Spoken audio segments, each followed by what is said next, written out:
Local residents experienced a night of lightning and thunderstorm that no one could forget.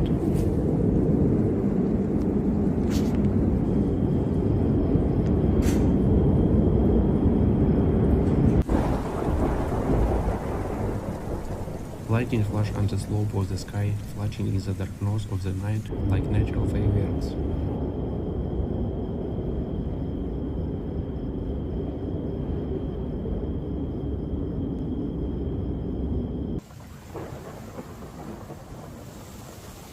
The storm thunder was so loud that some residents called it the thunder all of time.